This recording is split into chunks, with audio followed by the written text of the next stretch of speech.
Madame, messieurs, bonjour, bienvenue sur i24 News. Merci à vous de nous rejoindre pour votre émission spéciale Coupe du Monde avec nos deux consultants. Aujourd'hui, Emmanuel Petit, bonjour. Bonjour. Et vous, Sidney Govou, bonjour. Bonjour. Et j'ai le plaisir de recevoir Laurent Dassault. Bonjour, merci de me faire l'amitié de venir aujourd'hui. Vous êtes le directeur général délégué du groupe Marcel Dassault. Et amateur de football. Amateur de football, vous êtes aussi le financier de la famille. Quand vous ne vendez pas d'avion, eh bien, vous regardez la télé et vous suivez de près cette Coupe du Monde dont nous allons parler aujourd'hui. Tout à fait. Et puis, aux côtés d'Emmanuel, j'ai le plaisir d'accueillir Francis Maroto. Francis, bonjour Valérie. Bonjour, vous êtes rédacteur en chef au service des sports de France Télévisions. Merci d'être là aujourd'hui.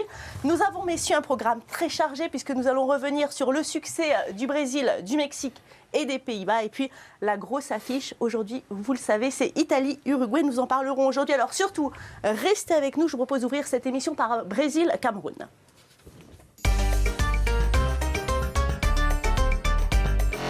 Avec peu de suspense, le pays organisateur a tenu son rang et a décroché sa qualification face à un adversaire qui était certes déjà éliminé, le Cameroun. Victoire de la Seleção 4-1 et les Brésiliens qui se rassurent un petit peu. Emmanuel Petit, est-ce qu'elle vous a convaincu cette équipe brésilienne ?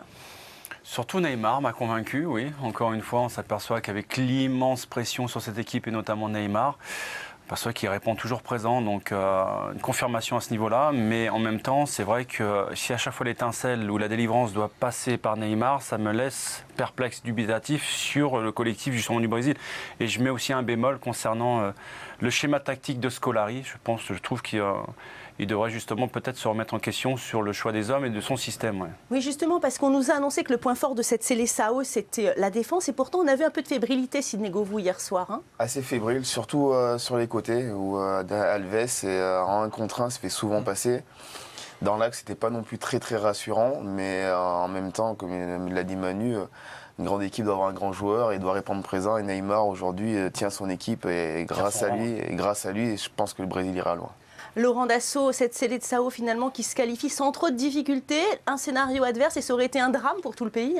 Ah ben ça c'est sûr. Moi je vous dis, je n'ai pas regardé le match hier soir parce que je ne regarde que la France. Voilà. D'abord j'aime la France, j'aime cette équipe et les autres matchs, non je ne les regarde pas. Bon, le Brésil, il organise la Coupe du Monde. Dans l'histoire de toutes les Coupes du Monde, vous savez que le pays organisateur doit gagner la Coupe. Alors, si le Brésil doit gagner la Coupe, tant mieux pour le Brésil, mais je préférais que ce soit la France. Et d'ailleurs, vous aimez tellement la France que vous ne voulez pas aller au Brésil, même pas pour la finale, si la France est au final, parce que vous ne voulez pas les voir perdre. Voilà. Et puis, vous savez, moi j'ai, comme vous tous, joué au football. Je suis beaucoup moins calé que vous sur toutes les équipes. Mais quand je vois toute la France derrière son équipe, les jeunes de 10 ans à 77 ans, c'est presque Tintin, eh bien, plus de barrières sociales, plus de classe sociale, plus de guerre politique. Tout le pays derrière son équipe. Bravo. Peut-être que vous n'avez pas d'avion pour aller au Brésil, remarquez Monsieur Dassault aussi. Et puis alors vous, Francis Maroto, c'est une provocation. Je voudrais qu'on parle de cet attaquant Neymar qui est auteur de 4 buts lors de cette compétition, qui passe maintenant leader au classement des buteurs. Est-ce que c'est véritablement là où on l'attendait? Est-ce que c'est là sa place?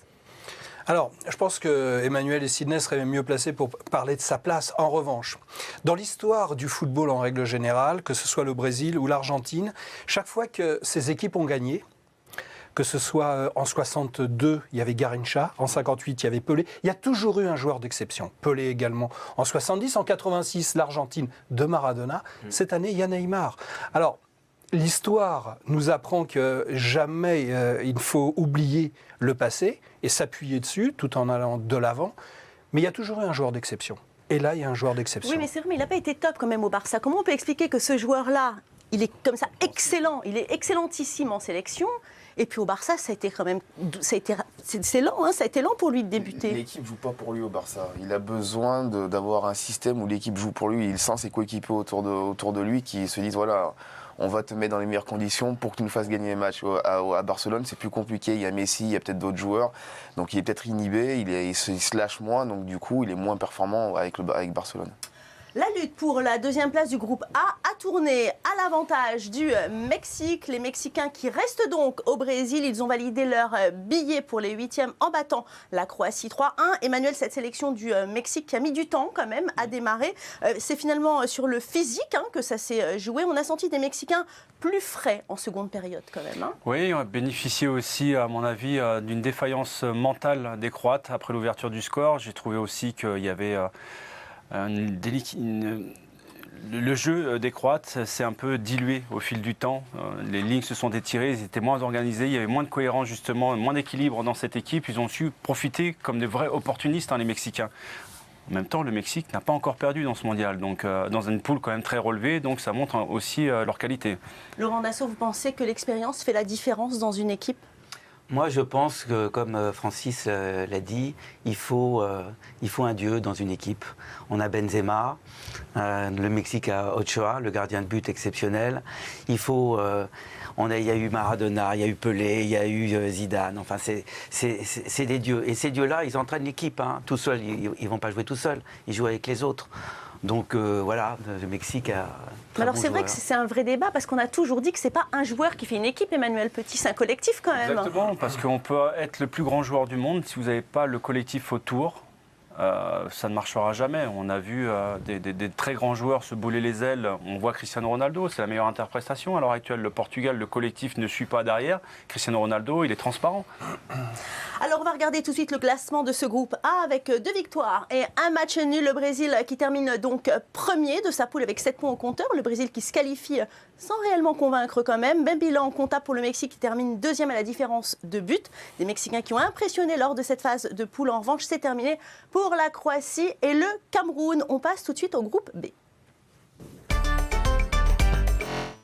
Et dans le groupe B, les dés étaient jetés. Le match entre les Pays-Bas et le Chili n'a servi qu'à déterminer le premier de la poule. Victoire donc 2-0 des Oranges. Sydney, les Pays-Bas qui ont été auteurs d'un très bon mondial jusqu'à présent. Ils ont surtout fait un gros premier match et là ils ont fait un match correct. C'était pas un grand match parce que c'était surtout un match tactique. Ils s'en sont sortis parce qu'au niveau des contre-attaques ils sont très performants. Et ce qui est bien avec cette équipe, ce qui m'a plu, c'est qu'on les a vus au premier match aller chercher les Espagnols pour les faire déjouer. Et là ils ont changé de schéma tactique, plus dans l'attente, en essayant de contrer.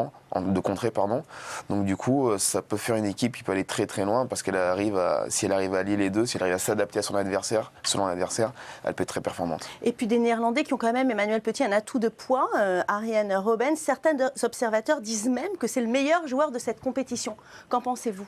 Je ne vais pas tirer des conclusions trop rapides à l'heure actuelle, mais c'est vrai que je suis d'accord avec Sidney. Van Gaal a su s'adapter au forfait de joueurs importants avant ce mondial. Et c'est vrai qu'en maître tacticien, à l'heure actuelle, il est en train de s'adapter, voire faire déjouer les adversaires en permanence parce qu'il a des joueurs à disposition qui sont très intelligents tactiquement et dans le mouvement, mais ils sont aussi capables, avec des individualités comme Robben van Persie, de faire la différence. Donc attention, parce que moi je ne les voyais pas à ce niveau de compétition à l'heure actuelle, ils me surprennent de match en match. Alors on va tout de suite jeter un œil au classement de ce groupe B. Regardez les Pays-Bas qui terminent logiquement en pole position avec 9 points. Le Chili qui finit deuxième à 3 points du leader et qui retrouvera donc le Brésil en huitième de finale. L'aventure s'arrête là. En revanche, pour l'Australie et l'Espagne, la Roja qui a tout de même sauvé l'honneur en battant 3-0 les Australiens. Triste fin pour les champions du monde en titre. On passe tout de suite à la fiche du jour, Italie-Uruguay. Et c'est le match de la dernière chance pour les Italiens et les Uruguayens. Les deux équipes jouent leur qualification ce soir. On regarde le reportage de Samuel Calvo, on en parle tout de suite après.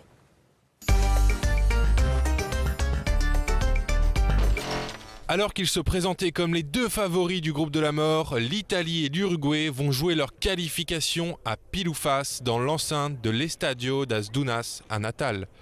Défait 1-0 par le Costa Rica au match précédent, les Italiens n'ont plus le droit à l'erreur. Les joueurs ont été affectés par la chaleur alors que l'équipe du Costa Rica est complètement habituée à ces températures. Handicapée par l'absence de son milieu de terrain De Rossi, l'équipe italienne doit gagner ou se contenter du match nul pour se qualifier. En face, l'Uruguay doit à tout prix l'emporter. L'Uruguay et sa culture de la survie a déjà fait preuve de capacité hors norme pour se sortir des pires situations. l'ensemble du staff reste concentré. Je pense qu'il est trop tôt pour penser que le match va se limiter à ce que l'Italie défende et que nous attaquerons. Ça ne sera pas comme ça. Nous avons beaucoup de respect pour l'Italie, pour ses traditions et pour avoir gagné 4 fois la Coupe du Monde. Avec Luis Suarez, ils ont de quoi inquiéter les Italiens. Auteur d'un doublé pour son premier match depuis son opération au genou en mai, l'attaquant a tenu à s'exprimer sur les réseaux sociaux pour laisser exploser sa joie. Bon, je suis désolé pour l'émotion, mais j'ai rêvé de ce moment et encore plus de pouvoir donner de la joie aux Uruguayens. Je vous embrasse tous. Merci à tous les Uruguayens et concentrons-nous maintenant sur le match contre l'Italie. Plus qu'une rencontre de poule, le duel entre Uruguay et Italie sera un véritable match à élimination directe. L'enjeu est immense et la pression sera à son maximum.